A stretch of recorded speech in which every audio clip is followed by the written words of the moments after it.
అందరికీ నమస్కారం. అభిశాపం 10 ముగింపు. ప్రశాంత్‌కి, గాయత్రికి పెళ్లయిందన్న విషయం చెప్పకుండా ఆనంద్ భార్యగా కొన్ని రోజులు ఉండమని, ఆనంద్ ఆరోగ్యం కుదురుకున్నాక నేనే నిజం చెప్తానని పాండురంగారావు గారు వేడుకుంటారు. ఇలా నటించడం వీలవ్వదని గాయత్రి, ప్రశాంత్ నిజం చెప్పడానికి ఆనంద్ దగ్గరికి వెళ్తారు. మానసికంగానే కాదు, కళ్ళు కూడా పోయిన ఆనంద్‌ని చూసి నిజం చెప్పలేకపోతారు. ఇక్కడి వరకు విన్నాం కదా. ఆ తరువాత కథ. బుజ్జి తండ్రి పక్కలో పడుకున్నాడు. ప్రశాంత్ చేతివాచీతో ఆడుకుంటూ ఏదో గుర్తుకు వచ్చినట్టుగా హఠాత్తుగా అడిగాడు. నాన్నా నాన్న, నీ దగ్గరికి ఎలా వచ్చానో చెప్పుకో నేను. ఆ, ఎలా వచ్చావబ్బా? నాకు తెలీదురా బుజ్జి, ఎలా వచ్చావు? ఎలా వచ్చానంటే, అమ్మ నన్ను అనాథాశ్రమం నుండి తీసుకొచ్చింది, నన్ను పెంచుకుంది. నేను నాన్న కోసం ఏడుస్తుంటే తాతయ్య నిన్ను చూపెట్టారు. అప్పటినుంచి నువ్వు నాకు నాన్నవైపోయావు. ఆ, అవునా? ఎవరు చెప్పారా నీకు ఈ కథంతా? కథ కాదు, తాతయ్య ఆ ముసలంకుల్కి చెప్తుంటే విన్నాను. బుజ్జి, ముసలంకుల్ అనకూడదని చెప్పానా? జుట్టు నెరిస్తే కాదు, పెద్ద వయసు అంటే తాతయ్య అంత అవ్వాలి. అంకుల్ ముసలతను కాదు, ఇంకెప్పుడు అలా అనకు. అన్నావనుకో నాకు కోపం వస్తుంది తెలుసా. సరే, ఇంకెప్పుడు అలా అనను అంటూ నిద్రలోకి జారుకున్నాడు బుజ్జి. అప్పుడే వచ్చిన గాయత్రి మంచం మీద కూర్చుని, ఏంటోనండి, నాకు చాలా భయంగా ఉంది. మీరు నిజం దాచడం తప్పేమో అనిపిస్తుంది. నాకెలాగో అనిపిస్తుంది.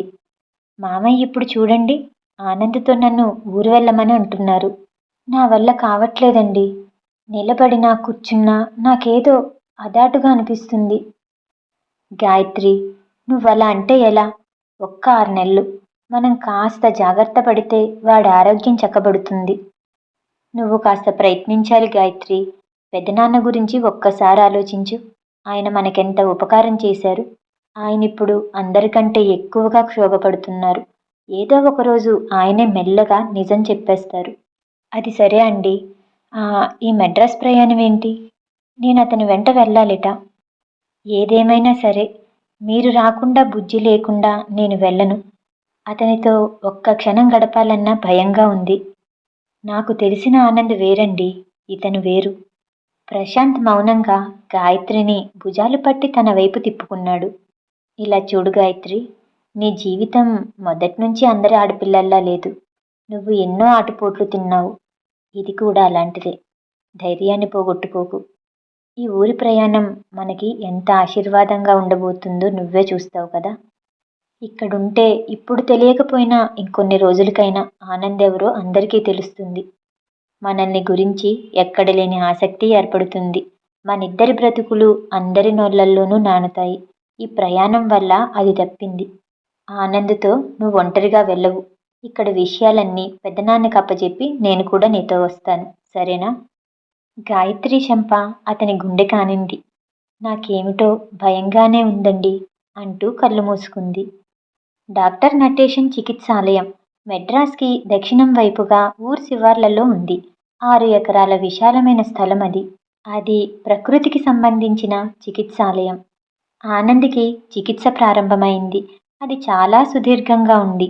ఆహార విశ్రాంతుల్లో చాలా నియమాలున్నాయి.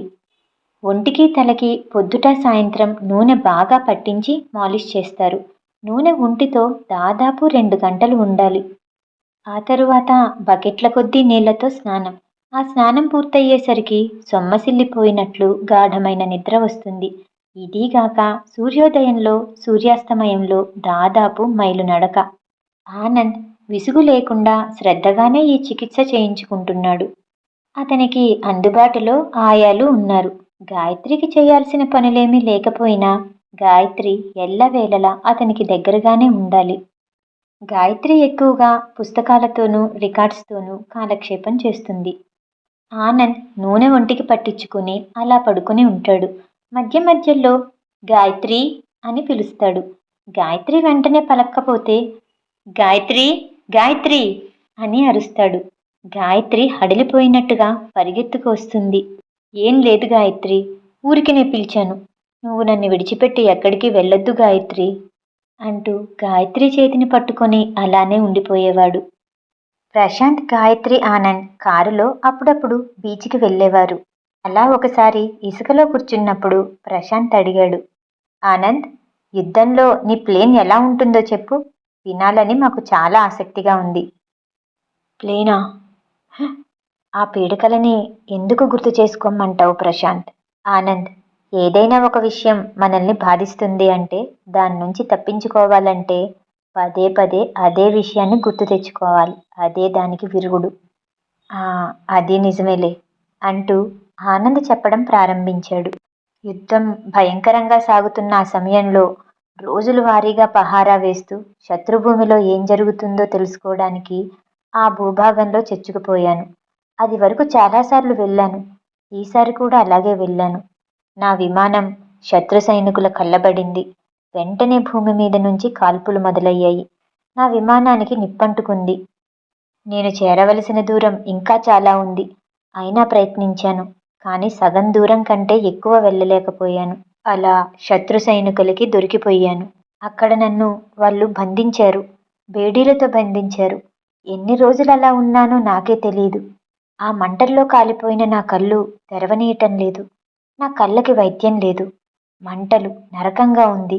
ఆ తరువాత ఆ తరువాత వారు నా శరీరాన్ని పెట్టాల్సిన చిత్రహింసలన్నీ పెట్టారు. అప్పుడు నాలో నెమ్మదిగా మానసిక బలం కూడా లోపించింది. అసలు నేను బ్రతికున్నానో లేదో నాకే తెలియని పరిస్థితిలో ఒక వ్యక్తి మెల్లగా వచ్చాడు. అతి రహస్యంగా చెప్పాడు. తను ఇండియన్ మిలిటరీలో సెకండ్ లెఫ్టినెంట్. అటాక్లో పట్టుబడ్డాడట. ఎంతో కష్టం మీద తప్పించుకున్నాడు. ఆ సమయంలో పడ్డ వాన కూడా అతనికి ఉపకరించింది. అతను వాళ్ళు నన్ను రోజూ పెట్టే చిత్రహింసలు చూశాడు. ఇద్దరం కలిసి పారిపోవడానికి నిశ్చయించుకున్నాం. నా కాళ్ళకి ఉన్న బేడీలని అతనే పగలగొట్టాడు. అలా ఇద్దరం కలిసి పారిపోతుండగా తుపాకీ శబ్దం ఒక్కసారిగా వినిపించింది. నన్ను తీసుకొచ్చిన అతను మృత్యువాత పడ్డాడు. నేను మాత్రం తప్పించుకోగలిగాను. పగలవగానే నా నడక ఆగిపోయేది. అలా తిరుగుతూ ఫకీర్లతో కలిశాను. వారితో తిరగడం ప్రారంభించాక హిందూ దేశపు బార్డర్ చేరుకోవాలని నా ఆశ. అక్కడ కూడా నా అదృష్టం బాగాలేదు. ఆ ఫకీర్లు స్మగ్లర్లంట. వాళ్ళతో పాటు నన్ను మళ్ళీ జైల్లో పెట్టారు. జైల్లో నాతో పాటు అరెస్ట్ అయిన ఒక అతను హిందువు. అతనికి నేను హిందువని తెలిసింది. అతను నేను స్నేహితులమయ్యాం. మా శిక్ష పూర్తవగానే ప్రభుత్వం మమ్మల్ని దేశం దాటిపోయేందుకు అనుమతి ఇవ్వలేదు. దానికో పెద్ద తతంగం. మరో 3 నెలలు పట్టింది. నేను ఢిల్లీ రాగానే నాకు తెలిసిన ఆఫీసర్ దగ్గరికి వెళ్ళాను. అతను నన్ను గుర్తుపట్టలేకపోయాడు. నేను చచ్చిపోయానని డిక్లరేషన్ వచ్చిందన్నాడు. నా కథ విని జాలిపడ్డాడు. అక్కడి నుంచి నాన్నకి టెలిగ్రామ్ ఇచ్చాను. ఆనంద్ చెప్పటం పూర్తయ్యేసరికి ప్రశాంత్, గాయత్రి కళ్ళల్లో నీళ్లు నిలిచాయి.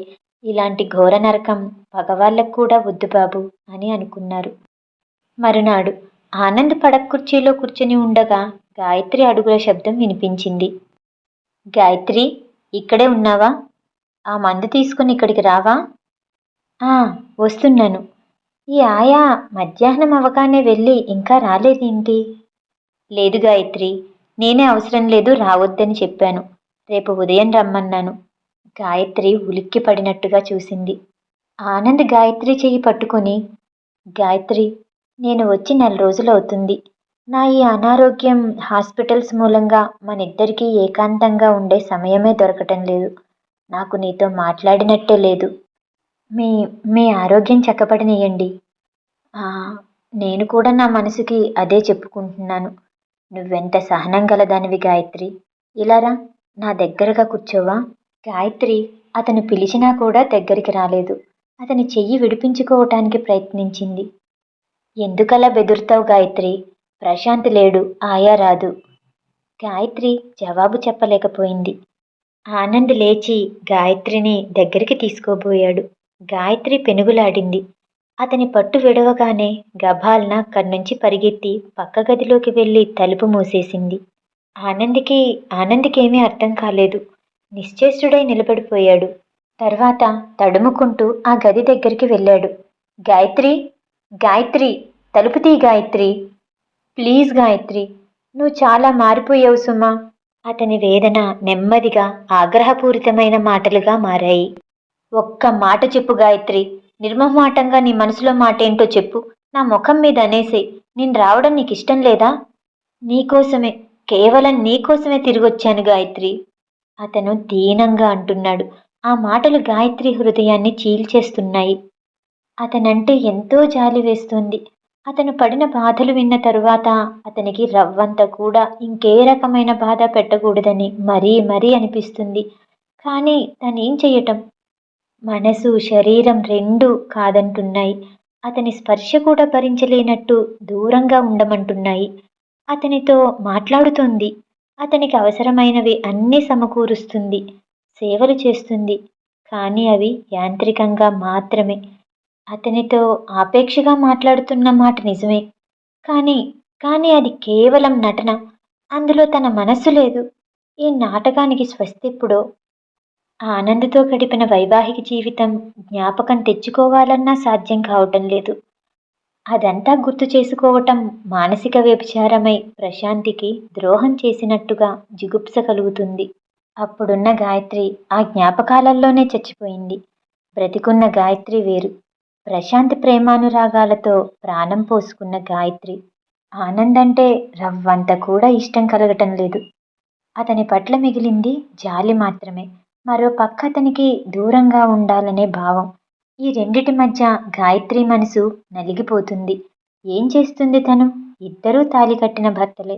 ఇద్దరికీ మనసా వాచా తను అర్ధాంగి అయింది. ఇందులో ఇప్పుడు ఎవరిని స్వీకరించటం, ఎవరిని వదలటం? జీవితంలో బాగా దెబ్బతిని మానసికంగా చెదిరిపోయిన ఆనందన అందరి వెక్కిరింతలకు, ఎన్నో అవమానాలకు గురై కూడా తనకి అండగా నిలబడి తనకి ఈ జీవితాన్ని ప్రసాదించిన ప్రశాంతన ఇద్దరూ ముఖ్యంగానే కనిపిస్తున్నారు. ఇద్దరు గాయత్రి చెరో రెక్కపట్టి తమ వైపు గుంజుకోవడానికి ప్రయత్నిస్తున్నారు. ఈ సంఘర్షణ గాయత్రి తట్టుకోలేకపోతుంది.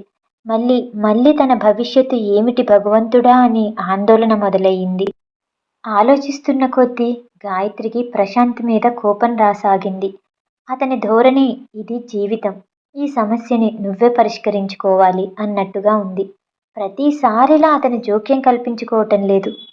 అతనే గనక స్వార్థంతో నువ్వు నా భార్యవి అన్నట్టయితే తన పని సులభంగా ఉండేది.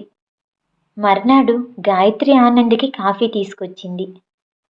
అక్కడ పెట్టు గాయత్రి అని అన్నాడే కాని అతని ముఖం చూస్తే రాత్రంతా నిద్రపోనట్టుగా వ్యధభరితంగా ఉంది. గాయత్రి వెళ్ళిపోయింది. గాయత్రి గాయత్రి ఆగిందే కాని ఏమీ మాట్లాడలేదు. నీ మౌనంతో నా ప్రాణాలు తీసెయ్యకు. నేనంటే ఇష్టం లేకపోతే ఒక్క మాట చెప్పేసేయ్. మూగతనంతో నన్ను పిచ్చివాడిని చెయ్యకు. వెళ్ళిపో గాయత్రి, ఇక్కడి నుంచి వెళ్ళిపో. అతని అరుపులకి ఎక్కడో ఉన్న ఆయా పరిగెత్తుకునొచ్చింది. గాయత్రి మాత్రం ముఖం తిప్పుకొని అక్కడి నుంచి పారిపోయింది. తను వెళ్ళిపోయింది కానీ ఆ వెళ్ళిపోవటం వల్ల ఆనంద్కి తన మనసేంటో తెలుస్తుంది. కానీ దీని పర్యవసానం ఏంటి? గాయత్రి కళ్ళ ముందు మామగారు నిలిచారు. 4 రోజులు ఓపిక పడితే నేనే చెప్పేవాడిని కదా నెమ్మదిగా. ఇంతలోనే తొందరపడిపోయావా? ప్రశాంత్తో నీ వివాహానికి నేను అంగీకరించకపోయినట్టయితే నువ్వెక్కడుండేదానివి? గాయత్రి మాటలు వినలేనట్టుగా చెవులు మూసుకుంది. ఒకవైపు ఆయన పట్ల కృతజ్ఞత, మరోవైపు తనకి జీవితాన్ని ప్రసాదించిన ప్రశాంత్ మీద అనురాగం. ఈ రెంటి మధ్య గాయత్రి మనసు నలిగిపోతుంది. ఆ మర్నాడు సాయంత్రం ప్రశాంత్ రాగానే, ప్రశాంత్, గాయత్రికి ఇక్కడుండటం ఇష్టం లేనట్టుంది. ఆవిడ గారు ఎప్పుడెళ్తుందో కనుక్కొని టికెట్ కొనిచ్చేయి. ఆనంద్, ఎందుకలా మాట్లాడతావు? అసలేం జరిగింది? నేను కనుక్కుంటానుండు. ప్రశాంత్ గాయత్రి ఉన్న గదిలోకి వెళ్ళాడు. గాయత్రి ప్రశాంత్ని చూడగానే, ఈ నాటకం నా వల్ల కాదు. నన్ను మీరు తీసుకెళ్ళిపోండి. ఇక్కడిలా క్షణక్షణం ఒక యుగంలా ఉంది నాకు. అతని ప్రశ్నలకి నేను జవాబు చెప్పలేకపోతున్నాను. ఆ గాయత్రి చచ్చిపోయిందని, ఈ గాయత్రి మీ భార్య అని, అతనికి అధికారం లేదని చెప్పేయండి. గాయత్రి, పెద్దనాన్నకి నేను ఉత్తరం రాశాను. ఆయన ఈరోజే వస్తా అన్నారు. ఆనంద్ కోలుకుంటున్నాడు. నువ్వు ఓపిక పట్టాలి. ఈ ఒక్క నెల రోజులు ఓపిక పట్టావంటే ముందున్న భవిష్యత్ అంతా బాగుంటుంది. నెల రోజులా? నా మనసు మీ చుట్టూనే తిరుగుతోంది. బుజ్జి ఎక్కడ? వాడిని ఈరోజు కూడా మీరు తీసుకురాలేదే?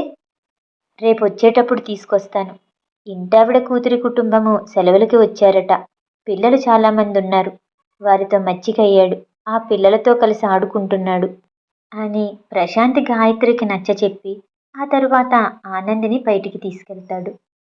గాయత్రి తన మేలు కోసమే ఇదంతా చేస్తుందని, గాయత్రిని కోప్పడొద్దని, తన తల్లిదండ్రులు చనిపోయిన బాధ నుంచి ఇంకా కోలుకోలేదని కొంచెం అర్థం చేసుకోమని ఆనందికి నచ్చచెప్తాడు. ఆ తరువాత ప్రశాంత్ ఆనందిని దింపి తనున్న ఇంటికి తిరిగి వచ్చాడు. అతను తలుపు తీసుకొని గదిలోకి వచ్చేసరికి అక్కడ మంచం మీద గాయత్రి కూర్చుని ఉంటుంది. తన ఒడిలో బుజ్జి ఉన్నాడు. గాయత్రి ప్రశాంత్ని చూడగానే తన చేతుల్లో ఉన్న బుజ్జిని మంచం మీద పడుకోబెట్టి, మీరు మీరు అబద్ధాలు ఆడటం కూడా నేర్చుకున్నారన్నమాట. బుజ్జికి ఇంత జ్వరంగా ఉందని, వాడు 4 రోజుల నుంచి ఏమీ తినట్లేదని నాకెందుకు చెప్పలేదు? వాడు బాగానే ఉన్నాడని, ఆడుకుంటున్నాడని చెప్పారు. నేను ముందే చెప్తున్నాను, బుజ్జికి జ్వరం తగ్గే వరకు నేను ఎక్కడికి వెళ్ళను. ప్రశాంత్ మాట్లాడలేదు. అతను చెప్పులు వదిలి బట్టలు కూడా మార్చుకోకుండా వెళ్ళి మంచమంచున చేత్తో తల పట్టుకుని కూర్చున్నాడు. 10 నిమిషాలు గడిచాయి. గాయత్రి అతని దగ్గరికి వచ్చి నిలబడింది. ఎన్నాళ్ళు ఈ నాటకం? దీనికి తెరపడేదెప్పుడు? గాయత్రి, అది భగవంతుడికే తెలియాలి. అంతకంటే నాకేమీ తెలియట్లేదు గాయత్రి. పైకిలా తిరుగుతున్నానే గాని నా మనసు సుడిగాలిలో ఉన్నట్టుగా ఉంది. నేను నేను లాయర్ దగ్గరికి వెళ్ళి అడిగాను. మొదటి భర్త బ్రతికి ఉండగా రెండో పెళ్లి చెల్లదట. ఏం మాట్లాడుతున్నారండి? అసలు ఏంటి మీరనేది? నాకేం చెప్పదలుచుకున్నారో స్పష్టంగా చెప్పండి. నన్ను ఆనంద్ దగ్గరికి వెళ్ళిపోమ్మంటున్నారా? అతని భార్యగా కాపురం చేయమంటున్నారా? నేను వెనక్కి తిరిగి వెళ్ళలేనంతగా మీతో కలిసి ముందుకొచ్చేశాను అని ఏడుస్తూ ఉన్న గాయత్రిని ప్రశాంత్ పట్టుకున్నాడు. చూడండి, మాటి మాటికి పడగొట్టి కట్టడానికి ఇది బొమ్మరిల్లు కాదండి. ఒకసారి ఇది శిథిలమైతే కూడదీసుకునే శక్తి నాకింక లేదు. అప్పుడంటే నాన్న ఉన్నారు, మీరండగా నిలిచారు. నాకిప్పుడెవరూ లేరు. బుజ్జిని బుజ్జిని ఏం చేద్దామనుకుంటున్నారు? గాయత్రి, అది ఆనంద్ ఆరోగ్యం చక్కబడే వరకు మనం ఓపిక పట్టడం తప్ప నాకింకే అవకాశం దొరకట్లేదు. వాడి మంచి మనసుతోనే మన సమస్య తీరాలి గాయత్రి. అంతకంటే మార్గం లేదు. వాడి వార్త తట్టుకోగలగాలి. లేకపోతే మనం కలిసి ఉన్నా మనకి సుఖం ఉండదు. గాయత్రి నిజమే అన్నట్టుగా తల ఊపింది. పాండురంగారావు గారు హైదరాబాద్ నుంచి గాయత్రికి ఉత్తరం రాశారు. గాయత్రి, ప్రశాంత్ రాసిన ఉత్తరం అందింది. నువ్వు రాసిన జాబు కూడా చేరింది. మీ ఇద్దరి మనోవ్యధ నాకు అర్థమైంది. నేను ఎంత ఆలోచించినా నీకు ఏమని చెప్పాలో నాకు అర్థం కావటం లేదు. ఆనంద, ప్రశాంత, ఈ ఇద్దరిలో నీ మనసు ఎవరి వైపు అభిమానం చూపుతుంది? ఇది నీకు నువ్వే పరీక్ష పెట్టుకొని తేల్చుకోవలసిన నిర్ణయం. తుది నిర్ణయం మాత్రం నీదే. ఈరోజే డాక్టర్ నటేషన్ దగ్గర నుంచి కూడా ఉత్తరం వచ్చింది. ఆనంద్ పరిస్థితి కాస్త మెరుగ్గా ఉందిట. ఇంకొక 2 నెలల వైద్యంతో అతను పూర్తిగా కోలుకుంటాడు. నీకు కష్టమైన కాస్త ఓర్పు పట్టి ఈ 2 నెలలు ఆనంద్కి ఇది తెలియనివ్వకుండా నాకు పుత్రభిక్ష పెట్టు. సకల ఆశీస్సులతో మామయ్య, పాండురంగారావు. ఆ రాత్రి గాయత్రి పాండురంగారావు గారికి ఉత్తరం రాసింది. మామయ్య, మీ ఉత్తరం అందింది.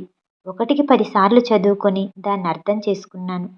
మీరు నాకు న్యాయ నిర్ణయం చెప్తారని అనుకున్నాను. మీరు కూడా ఆసక్తులైనట్టుగా ఉంది. మామయ్య, నిజం చెప్పాలంటే నా ఈ జీవితం చిన్నదే అయినా ఎన్నో అనుభవాలు పొందినట్టుగా అలసట చెందాను. నేను మీకు చేతులెత్తి మనవి చేసుకుంటున్నాను. నాకు బుజ్జి సర్వస్వం. వాడు ప్రశాంత్ ఉన్న చోటనే నాకు శాంతి ఉంటుంది. మీరు నా ఈ ఉత్తరం అందిన వెంటనే వచ్చి నన్ను ఈ ఆనంద్ భార్య అనే నటన నుంచి విముక్తి చేస్తారని కోరుకుంటున్నాను. మీరు లేకుండా ఈ వార్త ఆనంద్కి తెలియచేయలేము. కాబట్టి ఈ ఉత్తరం చూసిన వెంటనే మీరు బయలుదేరి రాగలరు. మీకేదైనా దుఃఖం కలిగించినట్టయితే నన్ను మన్నించగలరు.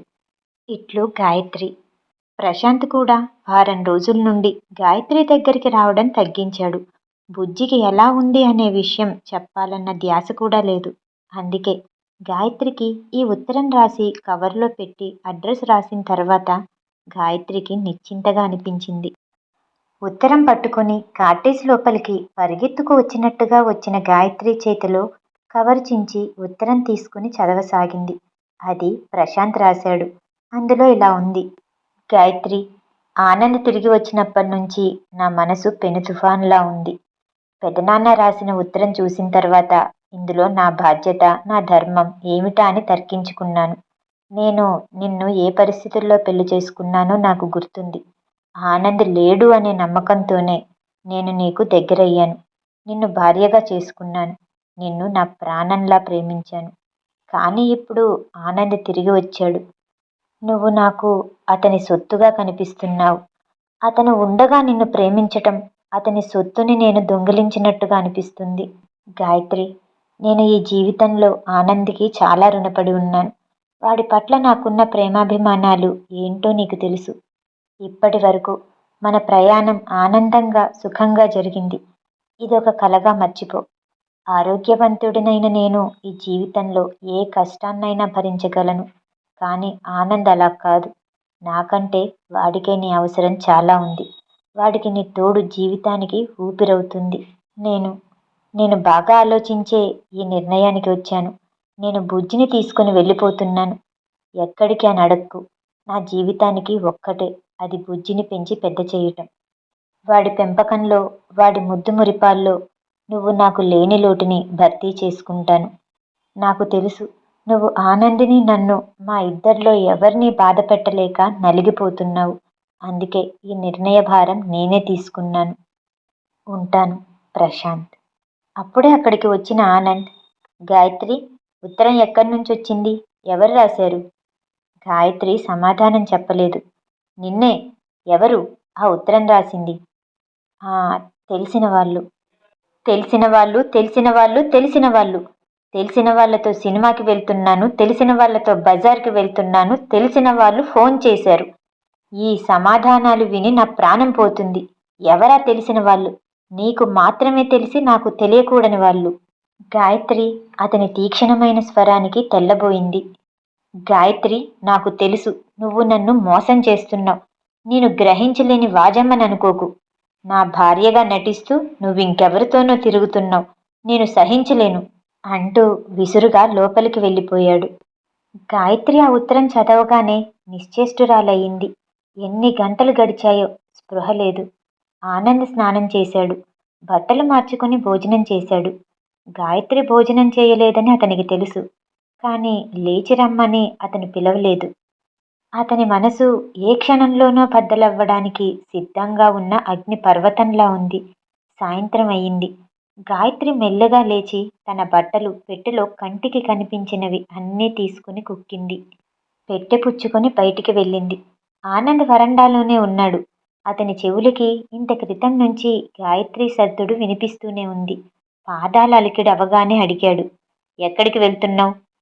గాయత్రి ఉలిక్కిపడింది. ఆనంద్, నీకు పుణ్యం ఉంటుంది. నన్ను వెళ్ళిపోనివ్వు. ఎక్కడికి? ఎక్కడికో? ఎవరి దగ్గరికో? ఎందుకు వెళ్ళిపోతున్నావో చెప్పు. ప్లీజ్ ఆనంద్, నన్నేమీ అడక్కు. దయచేసి నన్ను వదిలిపెట్టు. అడగొద్దా? నువ్వు నేను అగ్నిసాక్షిగా పెళ్లి చేసుకున్న భార్యవి. నా అధికారాలు ఉపయోగించుకొని బలవంతంగానైనా సరే నిన్ను నా దగ్గర నుండి వెళ్ళనీయను. ఆ వ్యక్తి ఎవరో తెలుసుకుని తీరుతాను. అతని ప్రాణాలు తీస్తాను. నా ఆనందం హరించి నన్ను నన్ను ఇంత బాధ పెట్టిన నీ ఆనందం కూడా హరీమంటుంది. ఇవి ఒట్టి మాటలు కాదు గాయత్రి. గాయత్రి అతని చేతుల నుంచి బయటపడినట్లుగా తప్పించుకుని దూరంగా వెళ్ళిపోయింది. ఆ మరునాడు ఆనంద్ ఆయా సహాయంతో తన తండ్రికి ఫోన్ చేస్తాడు. ఇక్కడ డాక్టర్తో మాట్లాడే విషయం ఉందని అర్జెంటుగా రమ్మని చెప్తాడు. సరే, నేను రాత్రికి బయలుదేరి వచ్చేస్తాను ఆనంద్. డాడీ, సరాసరి కాటేజ్కి వచ్చేయండి, ఇంకెక్కడ ఆగొద్దు అని చెప్పి ఆనంద్ ఫోన్ పెట్టేస్తాడు. ఆ తరువాత ఆయాని పిలిచి, నాతో ఒక అరగంట రాగలవా? నాకు కాస్త పనుంది. ఎక్కడికి సార్? ప్రశాంత్ అని ఇక్కడికి వస్తాడే, అతని దగ్గరికి. మళ్ళీ త్వరగా వచ్చేద్దాం. సరే పదండి. నేను డాక్టర్ గారు వచ్చేసరికి మళ్ళీ ఇక్కడ ఉండాలి. అలాగే. ఆయా టాక్సీ తెచ్చింది. ఇద్దరు అందులో ఎక్కారు. ఆనంద్ ఒక హోటల్ పేరు చెప్పాడు. టాక్సీ అక్కడికి వచ్చి ఆగింది. ఆయా ఆనంద్ చేయి పట్టుకొని అతని ఆదేశం ప్రకారం ఆ హోటల్ మేనేజర్ రూమ్కి తీసుకొచ్చింది. చెప్పండి సార్, ఏం కావాలి మీకు అని అడిగాడు మేనేజర్. ఆనంద్ తనెవరో పరిచయం చేసుకుని ప్రశాంత్ పేరు చెప్పి పిలిపించమని అడిగాడు. ప్రశాంత? ఓహో, ఆ ఇంజనీరా? అతను అతను 2 రోజులుగా రావటం లేదు సార్. అతను ఎక్కడో రూంలో ఉంటాడు, ఇక్కడ ఉండట్లేదు. ఆనంద్ ఆశ్చర్యపోయాడు. అదేమిటి? ప్రశాంత్కి ఇక్కడ గది లేదా? ఒక్కసారి సరిగ్గా చూడండి. సార్, నేను ఈ హోటల్ మేనేజర్ని. నాకిక్కడ ఎవరు ఉంటారు ఉండరు అని బాగా తెలుసు. పోనీ పోనీ ఎవరైనా వర్కర్స్కి తెలిసేమో ఒక్కసారి అడిగి చూడండి. సార్, 4 అయింది.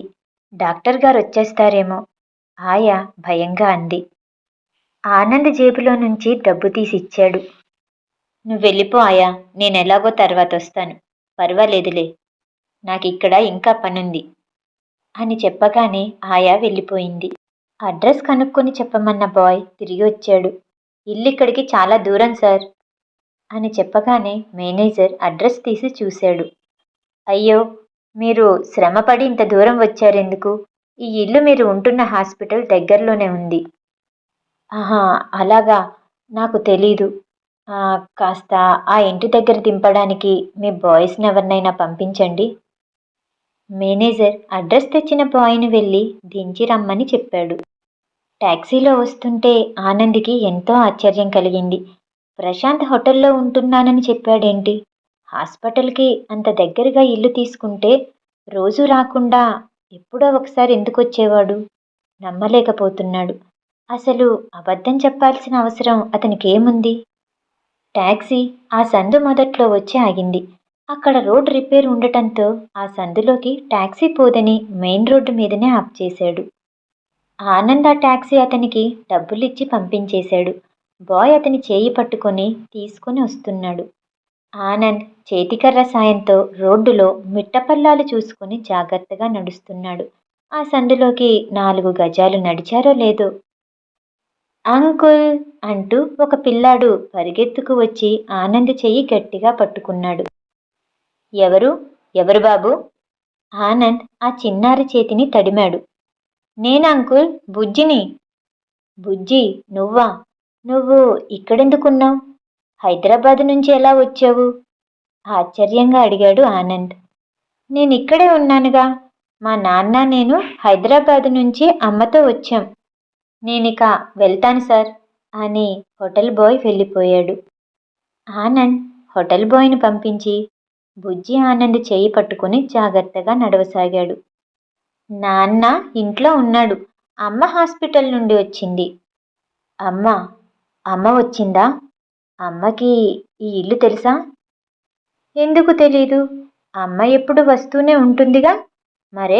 మరేమో అమ్మ స్నేహితురాలు హాస్పిటల్లో ఉందట. పాపం, ఆమెకి ఆరోగ్యం బాగాలేదట. అందుకని అమ్మ అక్కడ ఉంటుంది. అందుకే నేను ఏడవకుండా నాన్న దగ్గర ఉంటాను. బుజ్జి ఇక్కడున్నాడని తనకి తెలియనేలేదు. గాయత్రి ప్రశాంత్ దగ్గరికి వస్తుంటుందా? ఒక్క మాట కూడా చెప్పలేదేంటి? సరే బుజ్జి, మీ ఇల్లెక్కడా? అదిగో అంకుల్ వచ్చేసింది అని తీసుకెళ్తుండగా ఇంకో అబ్బాయి బుజ్జిని పిలిచాడు. బుజ్జి ఆనందిని పైకి వెళ్లే మెట్ల గోడ చేతికి అందించాడు. అంకుల్, ఇది పట్టుకొని మెట్లెక్కి పైకి వెళ్ళిపోతే ఇల్లు వచ్చేస్తుంది. అమ్మని కూడా పిలిస్తే వస్తుంది. నాన్న కూడా ఉన్నారు. ఆనంద్ మరో మాట అనే అవకాశం లేకుండా బుజ్జి వెనక్కి తిరిగి ఆడుకునే స్నేహితుల దగ్గరికి పరిగెత్తేశాడు.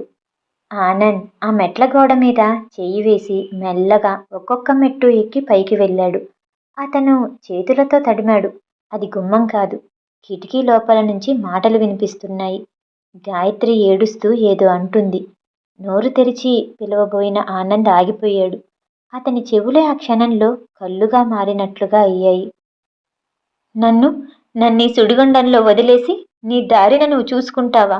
ఇదేనా నువ్వు చేసే పని? అసలు నన్నెందుకు పెళ్లి చేసుకున్నావు? ఆ మాట 10 సార్లు అనకు గాయత్రి. ఆనంద్ బ్రతుకున్నాడని తెలిస్తే ఈ పని చేసేవాడినే కాదు. అయితే అది నా తప్ప? నాకెందుకీ శిక్ష? ఇది ఎవరి తప్పు కాదు గాయత్రి. దురదృష్టం మన జీవితాలతో ఆటలాడింది. నన్ను వదిలేసి, నన్ను ఒంటరిదాన్ని చేసి నీ దారిన నువ్వు వెళ్ళిపోతాననటానికి నీకు సిగ్గులేదు? బుజ్జిని వెంట తీసుకెళ్తావా? నేను బతికుండగానే వాడికి తల్లి చచ్చిపోయిందని చెప్తావా? ప్లీజ్ గాయత్రి, అలా అనకు. నీకు పుణ్యం ఉంటుంది. నన్ను నువ్వు అర్థం చేసుకో. మధ్యలో వచ్చిన వాడిని నేను. మీ మధ్య లేకుండా వెళ్ళిపోవటమే మంచిది. గాయత్రి రెచ్చిపోయినట్లుగా అంది. ఏమిటా న్యాయం? నీ న్యాయానికి కళ్ళు చెవులు లేవా? చేసుకున్న భార్యని వదిలేయటమేనా నీ న్యాయం? అసలు దీనికంతటికీ కారణం నువ్వు. అప్పుడే నన్ను అలా వదిలేసి ఉంటే ఏ బాధ ఉండేది కాదు. ఇలా నడి సముద్రంలో వదిలేయటానికేనా పెళ్లి చేసుకుంది? అసలు అసలు ఇదంతా నాతోనేగా చుట్టుకొని ఉంది. నేను చచ్చిపోతే అన్ని సమస్యలు తీరిపోతాయి. గాయత్రి! ప్రశాంత్ గాయత్రిని ఒక్కసారిగా దగ్గరకు లాక్కొని హృదయానికి హత్తుకున్నాడు. ఆ మాట ఇంకెప్పుడు అనకు. గాయత్రి అతని మెడ చుట్టూ చేతులు పెనవేసి ఏడ్చేసింది. ఈ సమస్యకి ఇంకే పరిష్కారము లేదంటే అదే మార్గం. ఎప్పటికైనా చచ్చిపోవలసిన వాళ్ళమే. అలా అనకు గాయత్రి. నేనేం చెయ్యను చెప్పు. నాకేమీ పాలుపోవటం లేదు. నువ్వేమైనా చెయ్యి. నన్ను మాత్రం ఆనంద్ దగ్గరికి వెళ్ళమని అనకు. నేను వెళ్ళను. ఆ నాటకంలో నేను అలసిపోయాను. ఇక నాకు శక్తి లేదు. ఆనంద్కి ఏమని జవాబు చెప్తావో నువ్వే చెప్పు. నన్ను మాత్రం నీతో తీసుకెళ్ళు. ఆ వెళ్ళే చోటు మృత్యువైనా నాకిష్టమే. సంతోషంగా మనస్ఫూర్తిగా వస్తాను. కానీ కానీ ఆనంద్ దగ్గర మాత్రం నన్ను వదలకు అంటూ గాయత్రి ఏడుపు వినిపిస్తోంది. వాళ్ళిద్దరూ ఈ లోకంలో లేరు. వాళ్ళ బాధలో మునిగిపోయినట్టుగా ఉన్నారు. ఆనంద్ కిటికీ పక్క గోడకు ఆనుకున్నట్టుగా నిలబడిపోయాడు. మొదట గాయత్రి మాటలు వినగానే అతనిలో రక్తం ఒక్కసారిగా మరిగినట్టుగా, అతను ఆ సెగల పొగలకి ఉక్కిరిబిక్కిరైనట్టుగా అయ్యాడు. గుమ్మం ఎక్కడో చేతులతో తడిమి లోపలికి విసురుగా వెళ్ళి గాయత్రిని ఎడా పెడా కసితీరా కొట్టాలనిపించింది. వెర్రి వాడిలా గుమ్మం వెతుక్కుంటున్న అతన్ని ప్రశాంత్ మాటలు ఆపేశాయి. ఆ సంభాషణ అతను పూర్తిగా విన్నాడు. గాయత్రి ప్రశాంత్ భార్యాభర్తల? బుజ్జి వారి కొడుక? ఆనందులో రక్తం నీరైపోయినట్టుగా ఉంది. గాయత్రి ప్రశాంత్ భార్యాభర్తలు. అతను ఈ నిజం భరించలేక ఉక్కిరిబిక్కిరవుతున్నాడు. వీధిలోకి అడుగుపెట్టి కాళ్ళు తీసుకెళ్లిన వైపు చకచకా నడిచి వెళ్ళసాగాడు. బుజ్జి ఆట పూర్తయి మెట్లెక్కి ఇంట్లోకి వచ్చాడు. వాడిని చూడగానే గాయత్రి ప్రశాంత్ ఒడిలోంచి లేచి సరిగ్గా కూర్చుంది. నాన్నా, అంకుల్ వచ్చాడు కదా, ఏడి? అంకులా? ఏ అంకుల్ రా? మనంకులే నాన్న. నా పేరు పెట్టుకున్నాడే, నందు అని. ఆ అంకుల్. ఆ విమానం నడిపే అంకుల్ నాన్న. ఆ అంకుల్ ఇక్కడెందుకుంటాడురా? లేదు నాన్న, ఇప్పుడే వచ్చాడుగా. ఇప్పుడే టాక్సీలో దిగితే నేనే తీసుకొనొచ్చి మన ఇల్లు చూపెట్టాను. మరేమో నేను ఆడుకుంటున్నాను, అందుకని మెట్ల దగ్గర వదిలి పైకి వెళ్ళమని చెప్పి వెళ్ళిపోయాను. అమ్మ కూడా ఇక్కడే ఉందని చెప్పాను.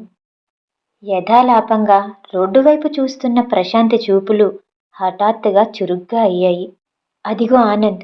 ఆనంద్ సందు చివర మలుపు తిరుగుతున్నాడు. గాయత్రి కిటికీ దగ్గరికి వచ్చింది. అరే, ఒక్కడే ఎలా వెళ్తున్నాడు? గాయత్రి ప్రశాంత్ వైపు తిరిగి చూసి అనబోయింది. కానీ అక్కడ ప్రశాంత్ లేడు. అప్పటికే గది గుమ్మం దాటి బయటికి వెళ్ళాడు. గాయత్రి ఆదుర్తగా గుమ్మం దగ్గరికి వచ్చింది. గాయత్రి పిలిచిన పిలుపు ప్రశాంత్ వినలేదు. మెట్లు దిగి పరిగెత్తాడు. గాయత్రి బుజ్జిని పట్టుకొని అలాగే నిలబడింది. కొంపదీసి ఆనంద్ తమ మాటలు వినలేదు కదా? ఆనంద్ సందులో నుంచి మెయిన్ రోడ్డు మీదకి వచ్చాడు. అతని గుండెల్లో అగ్నిపర్వతాలు బద్దలవుతున్నాయి. మెదడు నిండా విమానాల మోత. మోతలో అతనికేమీ వినిపించలేదు. వెనక నుంచి వస్తున్న మోటారు సైకిళ్ల హారన్లు ఇవేమీ వినిపించట్లేదు. అతనికి హఠాత్తుగా వినీలాకాశంలో మునిమాపు వేళ ప్లేన్లు ఎగురుతున్నట్టుగా ఉంది. ఒకే ఒక విమానం. దాని చప్పుడు ఇంకేమీ వినిపించటం లేదు. అది మంటలకి గురవుతోంది. అతని ఒంటి నిండా చెమటలు దిగగారుతున్నాయి. ఎక్కడి నుంచో మంటల సెగలు, ఏవో కాలుతున్న వాసన. తాను బందీ అయిపోయాడు. అవే జ్ఞాపకాలు, అవే గొలుసులు. వాటిని తెగ్గొట్టుకోవటం ఎలా? రోడ్డు మధ్యకి వచ్చిన ఆనంద్ అడుగులు తడబడిపోతున్నాయి. అతని ఒళ్ళు తూలిపోతుంది. అతని పళ్ళు ఆ బాధని బిగపట్టటానికి పెదవిని నొక్కి పట్టడంతో అది చీలి రక్తం కారుతోంది. అతను మంటల మధ్య చిక్కుకున్నాడు. అవి మృత్యువు కోరల్లా నాలుకలు చాస్తున్నాయి. హఠాత్తుగా కేకలు పెట్టాడు Anand. Fire! Help me! Help me! అతని నోటి మాటలు పూర్తి కానే లేదు. వెనక నుంచి వచ్చిన లారీ అతన్ని రాసుకుపోయింది. ఆనంద్ విసిరిన బంతిలా వెళ్ళి పేవ్మెంట్ మీద పడ్డాడు. మరుక్షణం అతని శరీరం రక్తపు మడుగు అయింది. ట్రాఫిక్ నిలిచిపోయింది. ప్రశాంత్ పరిగెత్తుకొచ్చాడు. నందు! నందు! పసి వాడిలా అరుస్తూ అతన్ని ఒడిలోకి తీసుకున్నాడు. పావు గంటలో అక్కడికి అంబులెన్స్ వచ్చింది. ఆనంద్ హాస్పిటల్కి తీసుకెళ్లారు. మర్నాడు ఉదయం పాండురంగారావు గారు వచ్చారు. ఆయన ఆనంద్ యాక్సిడెంట్కి గురయ్యాడనే వార్త విని దిగ్భ్రాంతి చెందాడు. డాక్టర్లు ఆనంద్ బ్రతకడని చెప్పేశారు. ఆనంద్కి కొద్దిసేపే మెలకువ వచ్చింది. తండ్రి కంఠం గుర్తుపట్టాడు. డాడీ, వచ్చారా మీరు అని తడుముతూ అన్నాడు. వచ్చానురా. ఏమిట్రా నాయనా ఈ ఘోరం? నిన్ననేగా నాతో అంత బాగా మాట్లాడావు. ఏదో మాట్లాడాలి అర్జెంటుగా రమ్మన్నావు. అన్నాను డాడీ, కానీ ఇప్పుడు ఆ అవసరం లేదు, తీరిపోయింది. అసలు నువ్వు వెంట ఎవరూ లేకుండా ఒక్కడివే ఎందుకు వెళ్ళావు నందు? విధి డాడీ, విధి పిలిచింది నన్ను. తీర్పు చెబుతాను రమ్మంది. ప్రశాంత్ ఎక్కడా?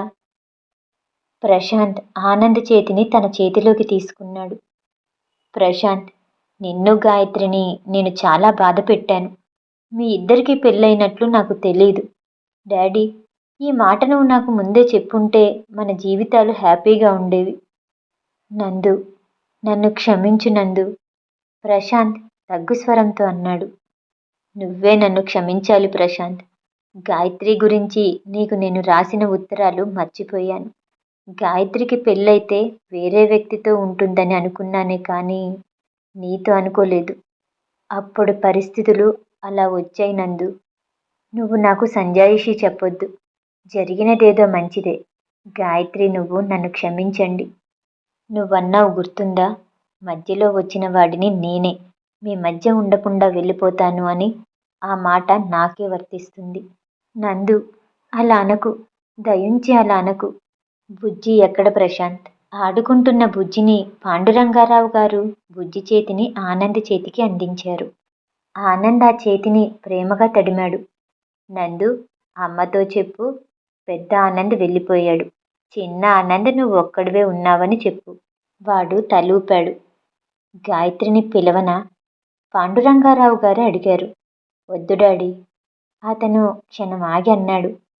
నా గాయత్రి నేను యుద్ధంలో మరణించానని తెలిసినప్పుడే చచ్చిపోయింది. ఈ గాయత్రి నాకు తెలీదు. ఆమెతో నాకు పని లేదు. ఆనంద్ అంత స్పష్టంగా మాట్లాడాడంటే పాండురంగారావు గారికి చాలా ఆశ కలిగింది. ఆనంద్ కోలుకుంటాడని అనుకున్నారు. కానీ ఆయన నమ్మకాన్ని వమ్ము చేస్తూ ఆ రాత్రి ఆనంద్ చనిపోయాడు. ఆనంద్ అంత్యక్రియలు ముగిశాయి. పాండురంగారావు గారికి ఇంకా హలో డాడీ అని అతను పలకరిస్తున్నట్టుగానే ఉంది. నాకు నువ్వొక్కడివే కొడుకువి, కానీ నీ మరణ దుఃఖాన్ని నేను 2 సార్లు అనుభవించాను అని అనుకున్నారాయన.